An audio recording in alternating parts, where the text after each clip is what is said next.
નમસ્કાર, હું તો બોલેશ્વર રોનક પટેલ આપનું સ્વાગત કરું છું. રોજ 3 કે 4 મુદ્દે બોલતો હોઉં છું. આજે પ્રમુખ 2 મુદ્દા છે અને છેલ્લે ત્રીજો મુદ્દો કોંગ્રેસને લગતો છે.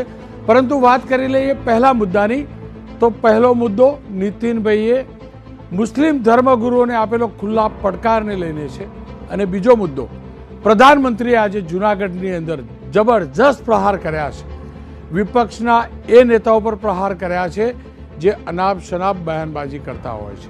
ખેર, શરૂઆત પૂર્વ નાયબ મુખ્યમંત્રી નીતિન પટેલના એ નિવેદનને લઈને અને એ મુદ્દાને લઈને.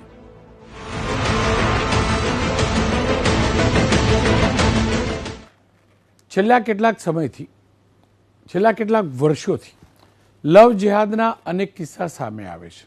સરકારે કાનૂન પણ બનાવ્યો છે, છતાંય અનેક જગ્યાએથી આવી ફરિયાદ પણ આવતી હોય છે કે તેમના દીકરીને કેટલાક વિધર્મીઓએ એટલે કે અન્ય ધર્મના લોકોએ છેતરી ષડયંત્રના ભાગરૂપ ફસાવી છે. આ પ્રકારના કિસ્સા આવતા હોય છે. પરંતુ આ તમામની વચ્ચે પાટણમાં 2 દિવસ અગાઉ નીતિનભાઈ પટેલે એક નિવેદન કર્યું છે.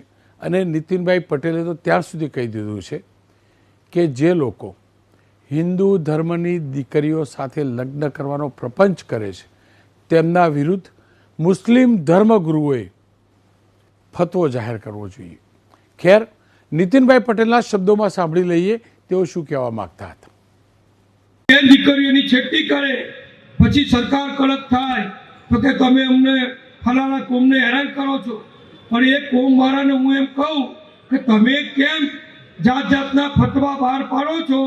તો એવો ફતવો કેમ બહાર નથી પાડતા કે કોઈએ હિન્દુની છોકરી સાથે લગ્ન કરવા નહીં, આપણી છોકરીઓને લઈ જાય છે ત્યારે મારા પેલા ખાનગીમાં નિકાહ પડાવી દે છે.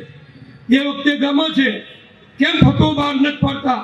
પાડો મોટા મોટા મૌલાનાઓ, મોટા મોટા મુલ્લાઓ, પાડો ફતવો બહાર કે કોઈએ હિન્દુની દીકરીને લગ્ન કરવા નહીં.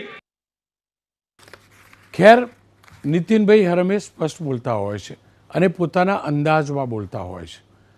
અગાઉ પણ કહી ચૂક્યા છે નીતિનભાઈ.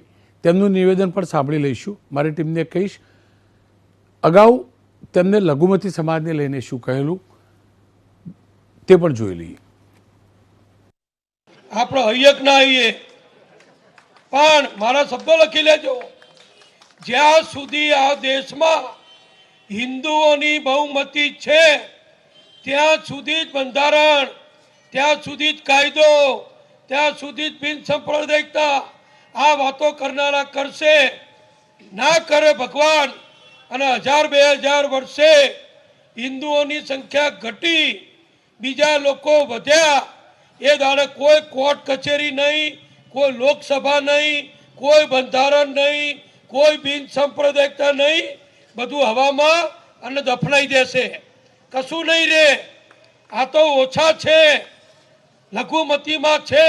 બધાની વાત નથી કરતો હું, એ પણ સ્પષ્ટતા કરી લઉં.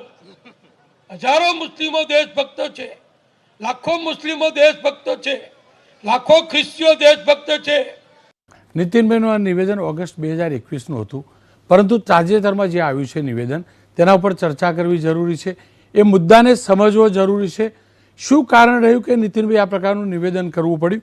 અને નીતિનભાઈના નિવેદનને મુસ્લિમ ધર્મગુરુઓ કેવી રીતે માને છે, મુસ્લિમ ધર્મ સાથે જોડાયેલા લોકો કેવી રીતે માને છે, એ સમજવું પણ જરૂરી છે.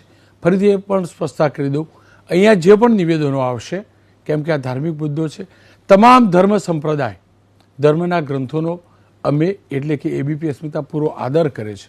પણ કેમ કે પૂર્વ નાયબ મુખ્યમંત્રીનું આ નિવેદન છે અને આ મુદ્દો સૌથી વધુ ચર્ચામાં રહ્યો છે, ત્યારે આ મુદ્દે ચર્ચા કરવી જરૂરી છે. મારી સાથે નીતિનભાઈ પટેલ પણ જોડાવાના છે, દાનિશભાઈ કુરેશી જોડાયા છે.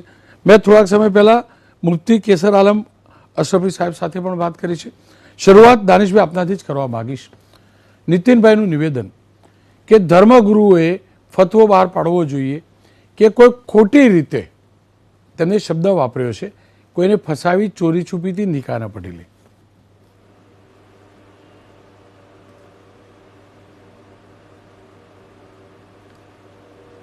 દાનિશભાઈ, દાનિશભાઈ બોલો. દાનિશભાઈ, નીતિનભાઈનું આપે નિવેદન સાંભળ્યું હશે. આ નિવેદનને આપ કેવી રીતે મૂલવો છો? હા, જો સૌથી પહેલી વાત તો હું કહું, હમણાં હું જોઈ રહ્યો હતો રોનક, તો નીતિનભાઈ એ આપણા પ્રદેશના ઉપમુખ્યમંત્રી રહી ચૂક્યા છે, વર્તમાન ધારાસભ્ય છે, અને જ્યાંથી એ ભાષણ કરી રહ્યા છે પાછળ દેશના વડાપ્રધાન નરેન્દ્રભાઈ મોદીનો ફોટો છે, બીજી બાજુ જેપી નડ્ડા જે બીજેપીના પ્રદેશ અધ્યક્ષ છે, એ તો મૂકો ચલો બીજેપીના રાષ્ટ્રીય અધ્યક્ષ છે, પણ પાછળ જ્યારે પ્રધાનમંત્રી દેશના પ્રધાનમંત્રીનો ફોટો હોય, પ્રદેશના ઉપમુખ્યમંત્રી રહી ચૂકેલા વ્યક્તિ હોય, વર્તમાન ધારાસભ્ય હોય, અને એ એક સમાજ, એક પક્ષ, એક ધર્મ, એક પંથની વાત કરે ને, આ સંવિધાન સાથે વફાદારી નથી રોનક, હું એવું માનું છું. કારણ કે નીતિનભાઈ ખાલી એક વિધાનસભા પૂરતા ધારાસભ્ય નથી, એ ઉપમુખ્યમંત્રી પદ ઉપર રહી ચૂકેલા છે, અને બંધારણીય જવાબદારી દરેક દીકરીની સુરક્ષાની છે એમની. એમણે સ્પેસિફિક કોઈ ધર્મ વિશેષની વાત કરી છે ને, ખરેખર તો આ બહુ જ નિંદનીય છે. આવી ભાષામાં નીતિનભાઈ પાસેથી ગુજરાતની પ્રજાને અપેક્ષા ના હોય. કોઈએ કંઈક ખોટું કર્યું હોય તો એને ગુનેગારની દૃષ્ટિકોણથી જોવાની જરૂર છે. અને હું પૂર્વ ઉપમુખ્યમંત્રી શ્રી નીતિનભાઈને પૂછવા માંગુ છું કે શું આ દેશની અંદર, આ પ્રદેશની અંદર કોર્ટ અને કાયદા સિવાય શું મુસ્લિમ ધર્મગુરુના ફતવા ઉપર ગુજરાત ચાલવાનું છે? તો તમારો આ પ્રશ્ન છે.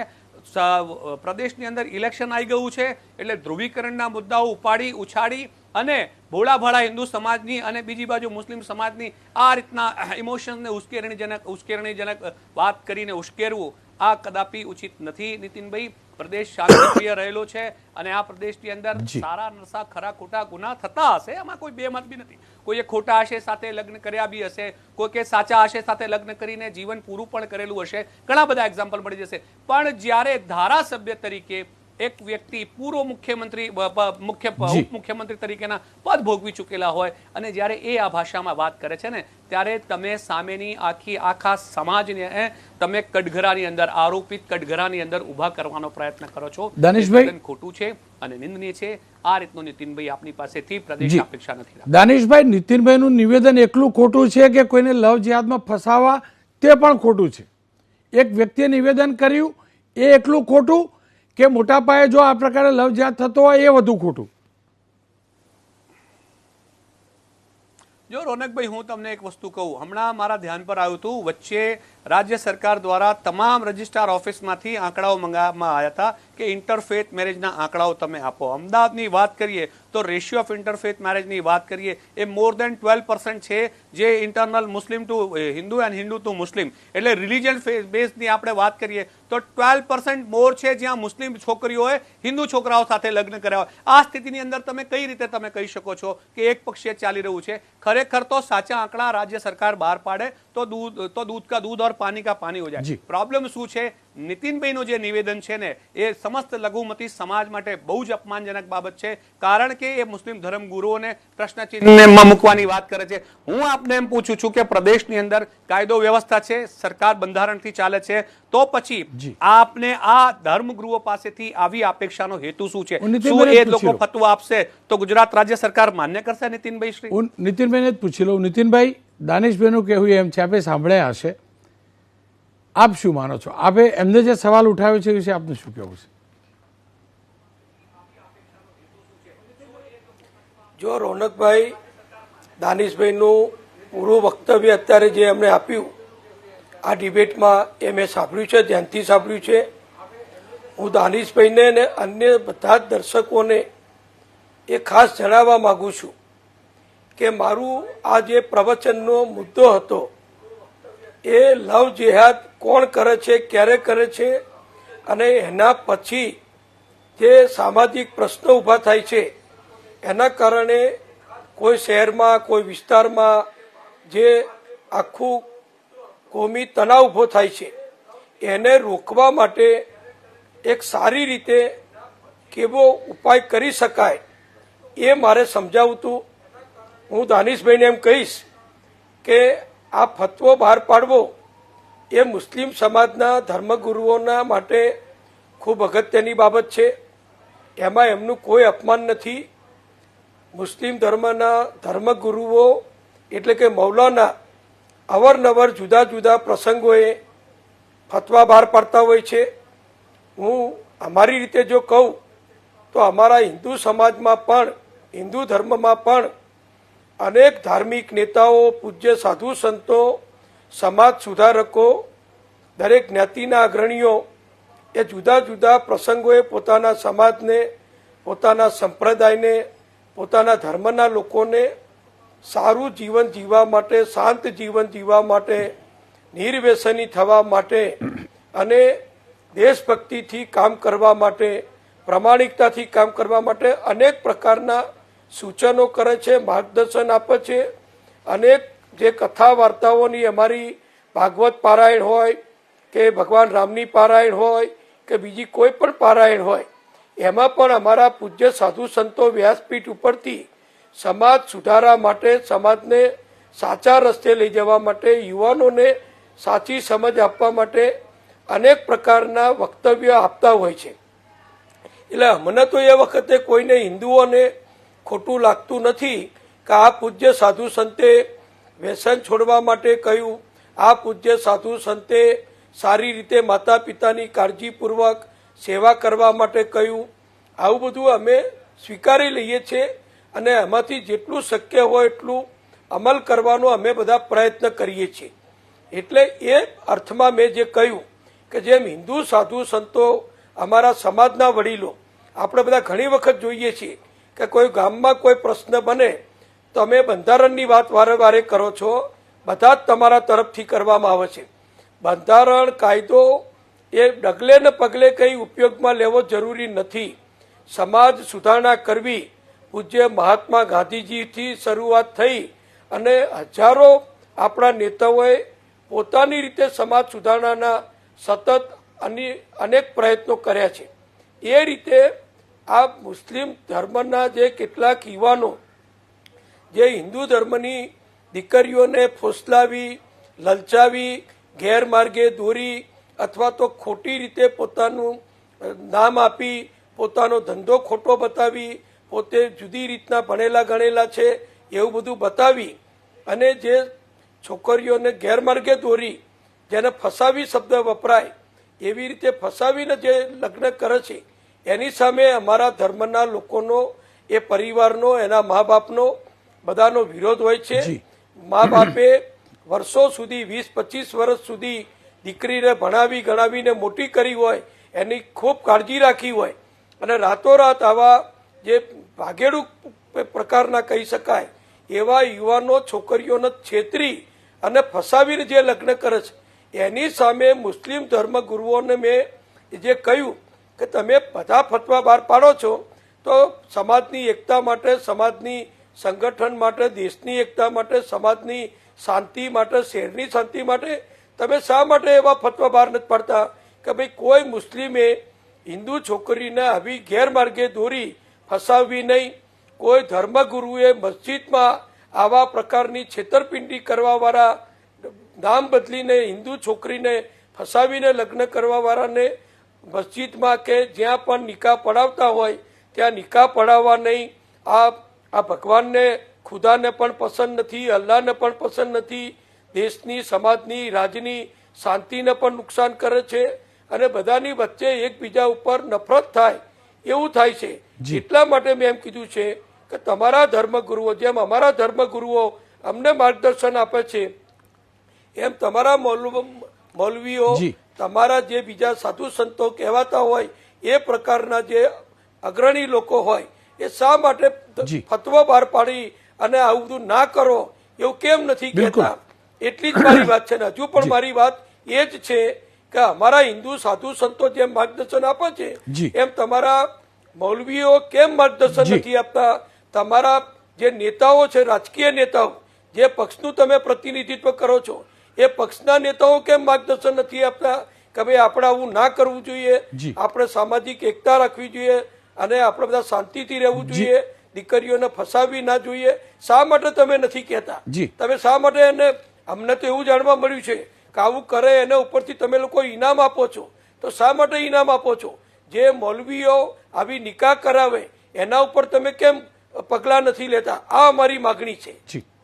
દાનિશભાઈ, નીતિનભાઈ સાફ દિલથી કહી રહ્યા છે કે જ્યાં ખોટું થતું હોય રોકવા માટે કેમ અપીલ નથી થતી? જેવી રીતે હિન્દુ ધર્મમાં પણ કોઈ કુરિવાજ હોય તો એના માટે અપીલ થાય છે, તો આના માટે કેમ અપીલ નહીં કેમ કે ફતવો શબ્દ મુફ્તી ફતવો બહાર પાડતા એના પરિપ્રેક્ષમાં એમને કહ્યો છે. રોનકભાઈ, આની અંદર એવું છે, નીતિનભાઈએ જે વાત કરી હું આપને કહું, એમણે છેલ્લે જે વક્તવ્યમાં કીધું કે ભાઈ જે લોકો આ રીતનું કામ કરે છે એને ઇનામ આપવામાં આવે છે, એવું કશું જ નથી. અને નીતિનભાઈ તો પોતે સરકારમાં ઉપમુખ્યમંત્રી તરીકે રહી ચૂક્યા છે, એટલે આખું પ્રશાસન એમના કંટ્રોલમાં રહ્યું હશે.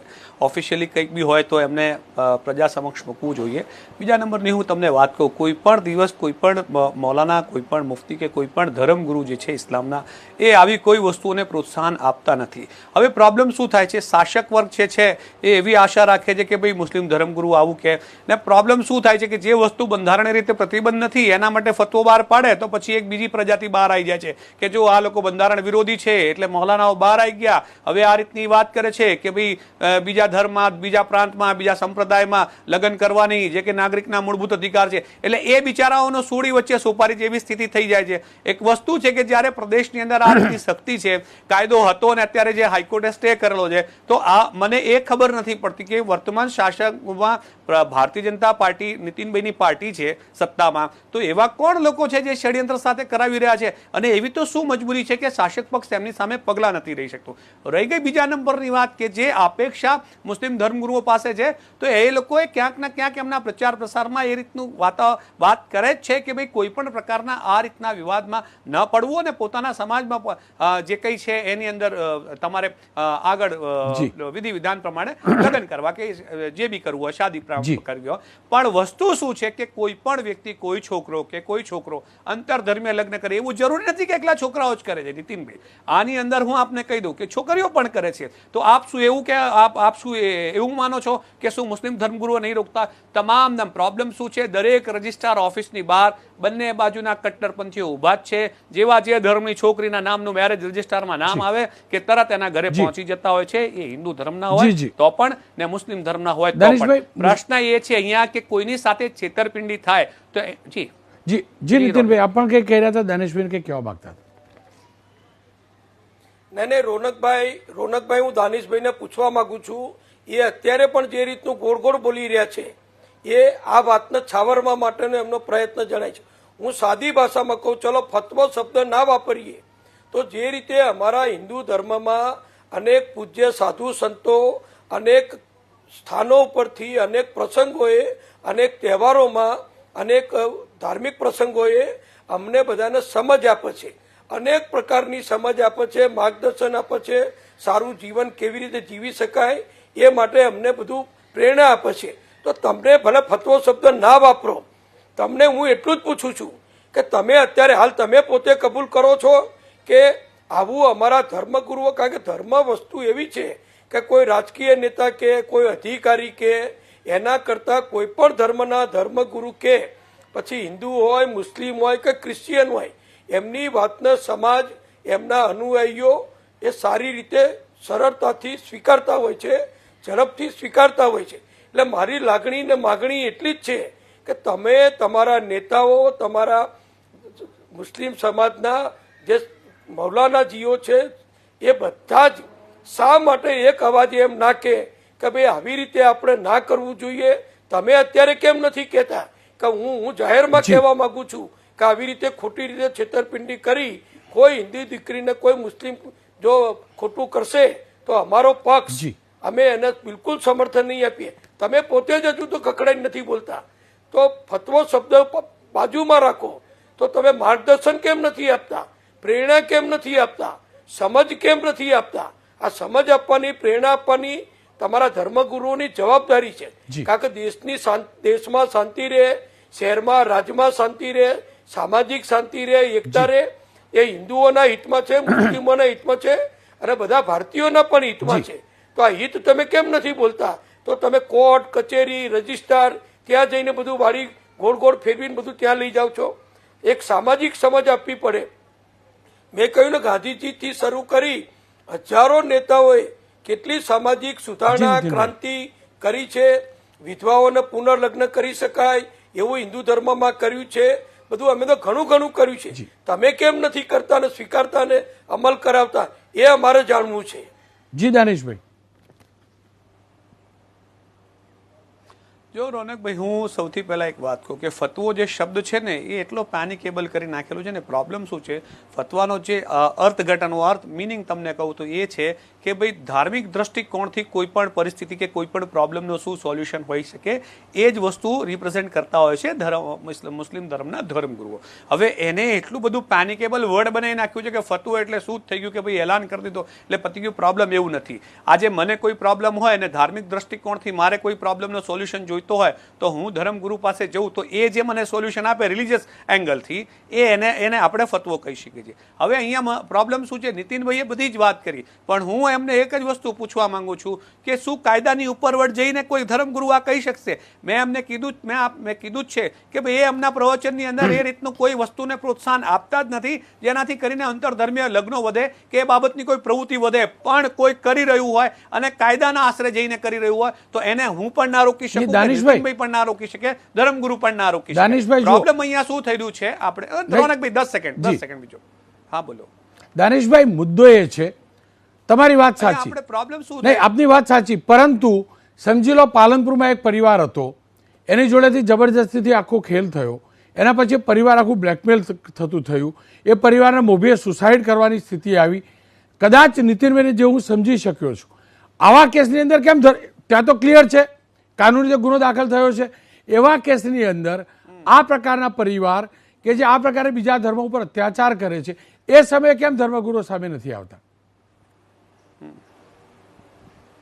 જો રોનકભાઈ, પાલનપુરના કેસની હું તમને વાત કરું, એની અંદર જે એજાજ, હું તમને એ જ કહું છું, એજાજ મુસ્તુફા કરીને જે છોકરો છે એના વિરુદ્ધમાં જે પરિવારના નામ ઉપર આખી ફરિયાદ દાખલ થઈ છે પાલનપુરમાં સુસાઇડની, આ 3જી FIR છે. એની પહેલા ગુજરાત હાઈકોર્ટમાં હાઈબિયર્સ દાખલ થઈ હતી. એ હેબિયર્સનો શું જજમેન્ટ છે તમને ખબર છે? એ જે વ્યક્તિ હેબિયર્સ ફાઇલ કરનાર હતી, એમની પત્ની, એમની દીકરી, જેમની પર ધર્મ પરિવર્તન કરવાનો, આ બહુ જવાબદારીપૂર્વક કહું છું, નીતિનભાઈ બેઠા છે, તપાસ કરાવી લે સરકારમાંથી. એમણે હેબિયર્સ ફાઇલ કરી. હેબિયર્સની અંદર પીડિત, જે લોકોને પીડિત બતાવવામાં આવ્યા હતા, એમણે જઈને નામદાર કોર્ટની સમક્ષ વાત મૂક્યું અને નામદાર કોર્ટને એમની રજૂઆત ગ્રાહ્ય રાખી અને એમને કીધું કે તમને છૂટ છે તમારે જ્યારે રહેવું હોય. એ પરિવારનો આંતરિક મતભેદ છે, નો ડાઉટ. એ જે છોકરો છોકરી હતો એક કોલેજમાં ભણતા હતા, એમણે લગ્ન નથી કર્યા, એમને ધર્મ પરિવર્તન નથી કર્યું. ધર્મ પરિવર્તન કર્યાનું એક બી ડોક્યુમેન્ટ પાલનપુર વાળી મેટરમાં કોઈ રોનકભાઈ કોઈ લાઈન બતાવે તો હું જાહેર જીવન મૂકી દઈશ. આ હું જવાબદારીપૂર્વક આપની ચેનલ પર કહું છું. એ આખી મેટર બહુ નજીકથી મેં જોઈ છે.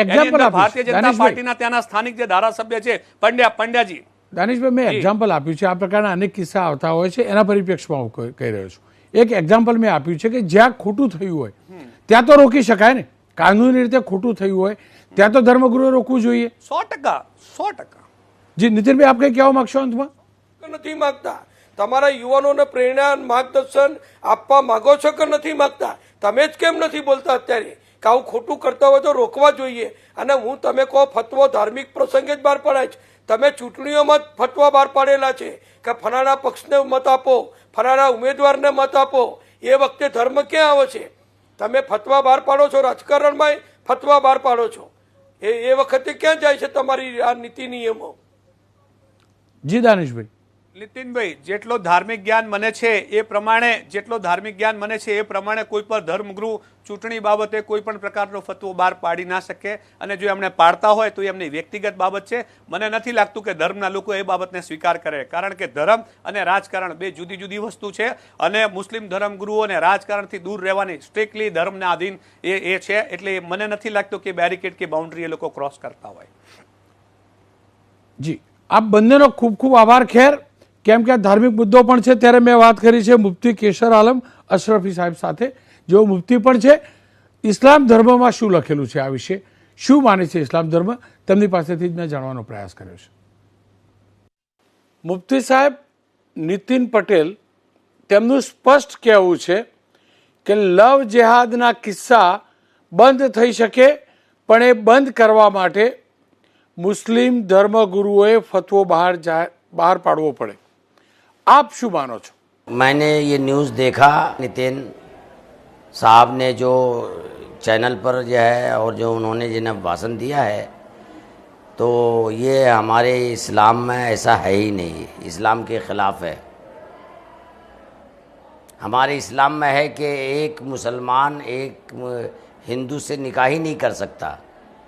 हमारे पवित्र किताब कुरान में है कि सूरह निसा में, सूरह बकरा में कि ला तनकिहुल मुशरिकात, हिंदू लड़कियों से शादी ना करो।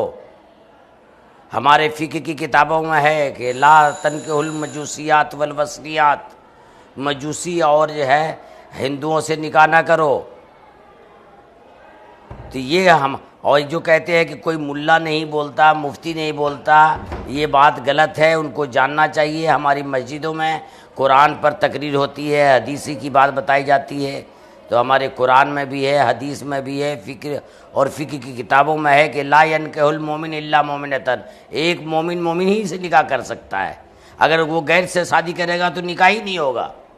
परंतु मुफ्ती साहेब, कोई युवक नाम बदली, हिंदू युवतीने इरादापूर्वक ફસાવી, પ્રેમ જાળમાં ફસાવે, આ પ્રકારની ઘટનાઓ બનતી હોય તો શું ધર્મગુરુઓ તેમને રોકી ન શકે? नहीं नहीं, हम लोग जो देखिए, रोकना मेरा काम नहीं है। हिंदुस्तान का कितना कानून है, लेकिन कानून पर कितने अमल करते हैं। रोना एक दूसरे को कत्ल कर देता है, जेल में जाते हैं। तो कानून होना और है। हमारे इस्लाम का कानून है कि हिंदू लड़कियों से या हिंदू लड़कों से निकाह करना जायज़ नहीं है, हमारा कानून है। अब वो अमल ना करे, वो अमल करने वाला, हमारा कानून ये है कि किसी को कत्ल ना करो। रोज़ना कत्ल होता है हिंदुस्तान में, जेल भरे जाते हैं। મુફ્તી સાહેબ, આપ જ કહી રહ્યા છો કે ઇસ્લામમાં આ પ્રકારની પ્રવૃત્તિ મમનૂન છે, પ્રતિબંધિત છે, છતાંય આ પ્રકારના અનેક કિસ્સા આવે છે, તે પણ હકીકત છે। ધર્મની અંદર સ્પષ્ટ ના પાડી છે, છતાં પણ આ પ્રકારનું જો કૃત્ય કોઈ કરતું હોય, કોઈ બીજા ધર્મની યુવતીને ફસાવતું હોય, તો તમે લોકો કેમ નથી રોકતા? કેમ કે છેલ્લે બદનામ તો કોમ થાય છે, તો પછી તમે લોકો કેમ રોકવાનો પ્રયાસ નથી કરતા? अरे भाई, उसको हम जो है, यहाँ हिंदुस्तान की हुकूमत है। हिंदुस्तान में चाहे कोई भी मुख्तलिफ मज़हब के रहने वाले हैं, और हर मज़हब के रहने वाले को कोई मजहबी अख्तियार नहीं दिया है कि उसको जेल में डाल दे, बल्कि कानून के मुताबिक जिन्हें उसको सज़ा दी जाती है। इंडिया में अगर हम जिन्हें सज़ा नहीं दे सकते, हम उसको मना कर सकते हैं, रोक सकते हैं, उसका बायकाट कर सकते हैं। ખેર, ધર્મના કાનૂન પ્રમાણે જે રીતે મુફ્તી સાહેબ કહી રહ્યા હતા એ પ્રમાણે એ ધર્મનો જે કાનૂન છે એ પ્રકારે આ ગેરવ્યાજબી છે। સાથે ગુજરાતમાં એ પણ કાનૂન છે કે કોઈ પણ દીકરીને ફસાવી કોઈ પણ ધર્મનો વ્યક્તિ ષડયંત્ર રચી આ પ્રકારે પ્રપંચ ન કરી શકે। કાનૂની રીતે પણ ગેરકાયદેસર છે પ્રપંચ સાથે આ પ્રકારે નિકાહ કરવા કે લગ્ન કરવા, ધર્મના પ્રમાણે પણ છે। તો પછી એ પ્રકારે કોઈને પણ ફસાવનારાઓ સમજી લે કે કાનૂન પ્રમાણે જે ખોટું છે અને ધર્મ પ્રમાણે પણ ખોટું છે। બસ આ જો સમજી લેશે ને અને આ સમજ કેળવવાનો પ્રયાસ થશે ને, તો આજ પછી ક્યારે આ ચર્ચા નહીં કરવી પડે।